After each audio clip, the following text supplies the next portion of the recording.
Truck में, buses में और भी अलग अलग बहुत सारे व्हीकल्स में आपने देखा होगा ड्राइवर सीट पे लिखा रहता है पायलट। इवन हम रेलवेज में भी लोको पायलट वर्ड यूज करते हैं, राइट। तो पायलट का एक तरह से मतलब होता है ड्राइवर, लेकिन आज जिस पायलट प्रोफेशन की हम बात करने वाले हैं वो है एविएशन इंडस्ट्री से जुड़ा हुआ। मतलब हम प्लेन्स की बात करेंगे, फ्लाइट्स की बात करेंगे, एयरक्राफ्ट की बात करेंगे। Hello friends, good evening.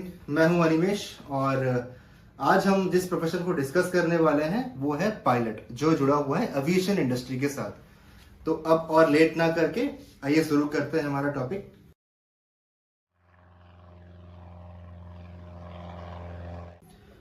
अगर हम चाइल्डहुड बिहेवियर की बात करते हैं तो ये कोई क्रिएटिव फील्ड में नहीं आता है और ऐसा मैंडेटरी नहीं है कि आपको बचपन से ही कुछ स्किल्स आने चाहिए, ऐसा बिल्कुल भी नहीं है। लेकिन हाँ, देर आर सर्टेन थिंग्स जो अगर आप में है तो वो फायदा करेगा, अगर नहीं भी है और आपको कहीं से इंफॉर्मेशन मिल रहा है इस फील्ड के बारे में तो आप उसको डेवलप भी कर सकते हैं with time.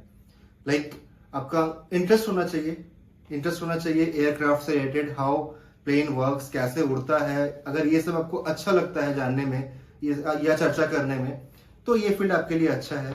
Your I hand combination, right, your self confidence कैसा है आपका, ये इंपॉर्टेंट रहेगा आपके लिए। और एक सबसे इंपॉर्टेंट है कि आप प्रेशर में भी काम रहते हैं।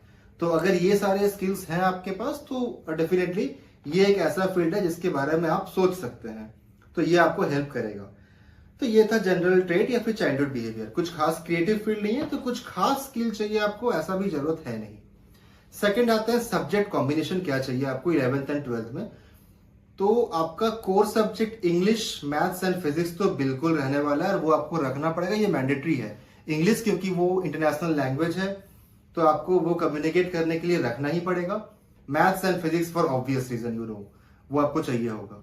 तो मैं सजेस्ट ये करूंगा आपको कि फिजिक्स, केमिस्ट्री एंड मैथ्स आप रख सकते हैं 11th 12th पे।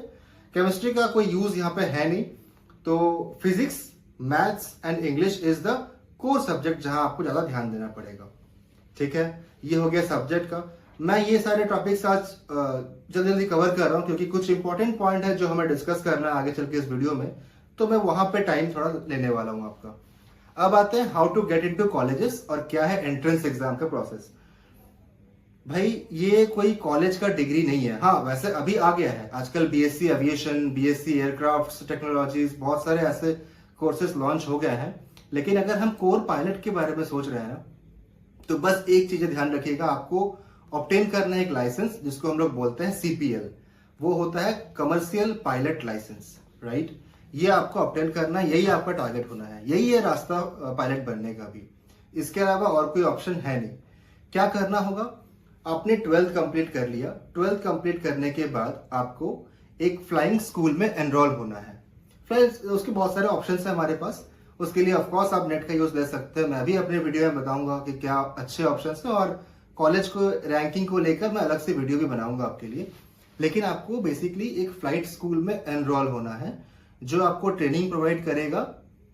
किसके लिए? To appear and pass this licence exam, जिसमें थ्योरी प्रैक्टिकल दोनों होगा, राइट। मैं अभी आपको शॉर्ट में बता रहा हूं, आगे फिर डिस्कस करते हैं डिटेल में इसको। तो बेसिकली अच्छा स्कूल ढूंढना है। अगर मैं कुछ अच्छे इंस्टीट्यूट की बात करता हूं तो Indira Gandhi Rashtriya Uran academy is a very good option. Then Rajiv Gandhi academy of aviation technologies another good option. बिल्कुल प्राइवेट की बात करते हैं तो Bombay flying club is there, Oxford aviation academy is there. तो यहाँ सब और भी बहुत सारे ऑप्शन हैं, वो आप ट्राई कर सकते हैं। अपनी फीस रेंज के अकॉर्डिंग रैंकिंग चेक कर सकते हैं गूगल में और आप एनरोल कर सकते हैं। जो चीज ध्यान रखने वाला है यहाँ पे, मैं थोड़ा सा और आपका समय लूंगा सीपीएल को डिस्क्राइब करने के लिए। ये कमर्शियल पायलट लाइसेंस जो है वो क्या है बेसिकली।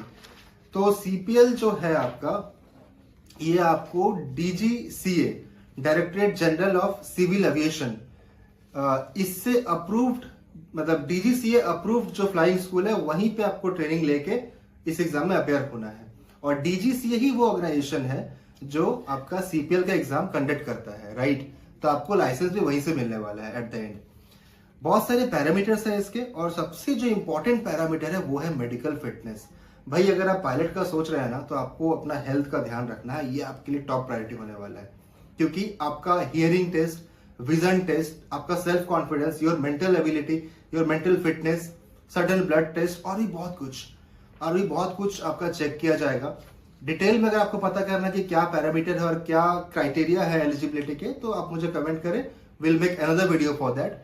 लेकिन अभी के लिए मान के चलिए कि आपका मेडिकल टेस्ट जो है वो बहुत इंपॉर्टेंट होने वाला है।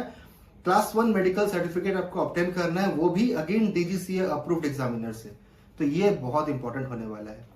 मिनिमम 17 साल 17 ईयर्स एज चाहिए आपको to start the training, and to obtain CPL आपको मिनिमम 18 ईयर्स का एज पहले अचीव करना होगा। उसके बाद आप इस एग्जाम्स के लिए अपेयर हो सकते हैं या फिर इस लाइसेंस आप ले सकते हैं।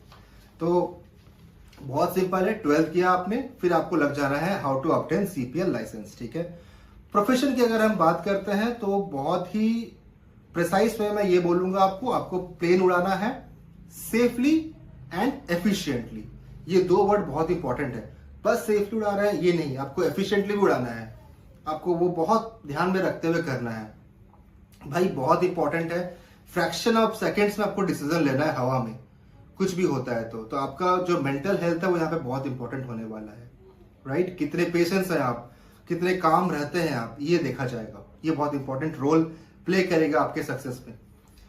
अलग अलग सेक्टर्स यहाँ भी है, आप कमर्शियल एयरलाइंस का सेगमेंट चूज कर सकते हैं, आप प्राइवेट चैटर्स का ऑप्शन चूज कर सकते हैं, उसके अलावा military aviation is there, and then cargo flights are there, और भी बहुत सारे सेक्टर सेगमेंट्स हैं जहां पे आप जा सकते हैं, ठीक है।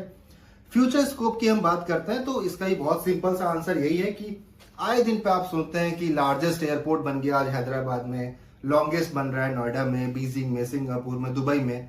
तो ये जो चेंजेस हो रहे हैं इसका मतलब है डेवलपमेंट। आज ये है तो कल वो है, तो जाहिर सी बात है नए नए एयरपोर्ट्स खुल रहे हैं, बड़े बड़े एयरपोर्ट्स बन रहे हैं, नए नए फ्लाइट के रूट्स आ रहे हैं, तो ये aviation segment is in growth. ये भाई आगे बढ़ रहा है, कंटिन्यूसली आगे बढ़ रहा है और ये आगे ही बढ़ेगा। लोगों के पास टाइम है नहीं, बिजी शेड्यूल हो रहा है, तो फ्लाइट के लिए लोग ज्यादा ऑप्ट कर रहे हैं, तो इंक्रीज हो रहा है ये इंफ्रास्ट्रक्चर, तो पायलट का डिमांड भी इंक्रीज हो रहा है। तो काफी अच्छा प्रोफेशन है, हाई पेइंग जॉब्स है। थोड़ा सा फ्लाइंग स्कूल में आपको कॉस्टली पड़ सकता है, उसके लिए लोन फैसिलिटी अवेलेबल है। तो फ्लाइंग स्कूल में ट्रेनिंग लेना थोड़ा कॉस्टली हो सकता है आपके लिए, लेकिन उसके लिए आप लोन्स वगैरह भी ऑप्ट कर सकते हैं। तो मैं रिपीट कर रहा हूं, फ्लाइंग स्कूल जहां पर आप इन्वॉल्व होने वाले हैं वो बेसिकली आपका कोचिंग सेंटर है, राइट, जो आपको ट्रेनिंग देगा तैयारी के लिए फॉर द सीपीएल लाइसेंस। ये आपके लिए बहुत इंपॉर्टेंट था। और जो एग्जाम होता है सीपीएल का वो 2 फेज में होता है, theoretical and practical both. Theoretical part को हम ग्राउंड स्कूल के नाम से सब बोलते हैं, और जो प्रैक्टिकल है उसको हम फ्लाइंग ट्रेनिंग के बारे में या फ्लाइट ट्रेनिंग के नाम से जानते हैं। तो ground school and flight training, ये 2 सेगमेंट में आपको ट्रेनिंग लेना है। कहां से लेना है? फ्लाइंग स्कूल से। कैसे स्कूल से? जो डीजीसीए अप्रूव्ड हो और आपको सीपीएल के लिए अपेयर होना है। Second most important is medical certificate, class 1 medical certificate from DGCA approved examiner. तो ये था प्रिसाइज आज का, कैसे बनना है पायलट। डिटेल में और कुछ भी आपको जानना है आप मुझे कमेंट कीजिए। Regarding college ranking, college list, will make another video. Thank you friend, thanks for watching, thank you so much.